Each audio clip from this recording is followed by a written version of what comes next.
Welcome back to the Yappers Box and to the second installment of Greatest Seasons. Quick note for everybody, a player cannot be repeated on any of these lists. If that were the case, this would be a Lou Gehrig biopic. Anyways, these are the 5 greatest offensive seasons by first basemen in the history of Major League Baseball. Let's go. Starting at number 5, we have the 1922 campaign of St. Louis Browns first baseman George Sisler.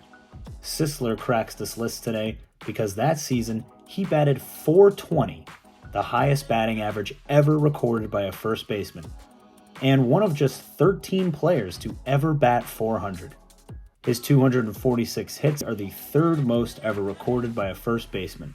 Additionally, Sisler's 51 stolen bags led all of baseball that year. At number 4, we have the 2000 campaign of Colorado Rocky first baseman Todd Helton. In 2000, Helton batted .372, which led all of MLB. On top of the batting average, Helton also brought the power in 2000, smacking 42 home runs and driving in 147 runs, which led the MLB. His .162 OPS that season led all of baseball. Helton's 59 doubles in 2000 are tied for the third most ever recorded by a first baseman. On top of that, the Hall of Famer led the NL in hits, on-base percentage, slugging percentage, and B-WAR. Very underappreciated season from Helton. Moving on to number 3, it's the 1932 campaign of Hall of Fame slugger Jimmie Foxx. That season, the Philadelphia first baseman batted .364 with 58 home runs and 169 RBIs. Those 58 home runs led MLB and are tied for the third most ever recorded by a first baseman. The 169 RBIs also led MLB. In 1932, Foxx led the MLB in slugging with .749, OPS with .218, and weighted runs created plus with .198. That OPS is good for the third highest mark ever recorded by a first baseman, and the slugging percentage good for the fourth highest. Fox's total bases that season led MLB and are good for the second most ever recorded by a first baseman. The runner-up and number 2 on today's list goes to the 1927 season of New York Yankee legend Lou Gehrig. That season, Gehrig batted .373 with 47 home runs and a whopping 173 RBIs. He finished the season slugging at an MLB best .765 clip with an MLB best .1.240 OPS and a 209 weighted runs created plus. He led MLB in total bases with 447. Okay, let's break this one down.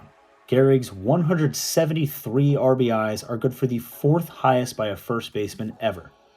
His .765 slugging percentage is good for the highest mark ever recorded by a first baseman. The .240 OPS is the highest mark ever recorded by a first baseman.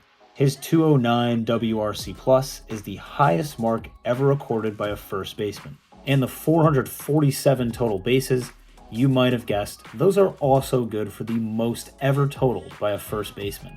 Just a ridiculous campaign here from the Iron Horse.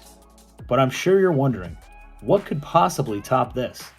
Well, I'll tell you, and it has a little something to do with the summer of 1998, one of the greatest periods of time for baseball fans in MLB history. Number 1, and the greatest season ever by a first baseman, belongs to none other than the Big Mac, Mark McGwire's 1998 campaign. As most of you probably know, McGwire became the first Major League player to ever hit 70 home runs in a single season in 1998. Since then, only Barry Bonds has surpassed that mark once with 73. We can talk about batting .400, winning a Triple Crown. Those have happened dozens of times. But to hit 70 home runs in a single season, that is next level. And the fact that it has only happened once since then, even with the steroid era, tells you everything you need to know. I'm not sure the 70 mark will ever be touched again. As for McGwire's other numbers that season, the Cardinal first baseman batted at a .299 clip, driving in 147 runs. McGwire slugged .752, and finished with an OPS of 1.222. His weighted runs created plus was 205. McGwire's slugging and OPS numbers are good for the second highest marks ever recorded by a first baseman, and his WRC plus is the third highest ever recorded. Random but interesting, McGwire's 162 walks in 1998 are the most ever drawn by a first baseman. That's going to do it for this episode, folks. Do you agree with my analysis here? Do you think that there are better seasons from first basemen than the ones I rattled off today? Please comment down below with your thoughts. If you enjoyed this video and want to be notified about the upcoming episodes in this series, please subscribe to the channel. Thank you for watching.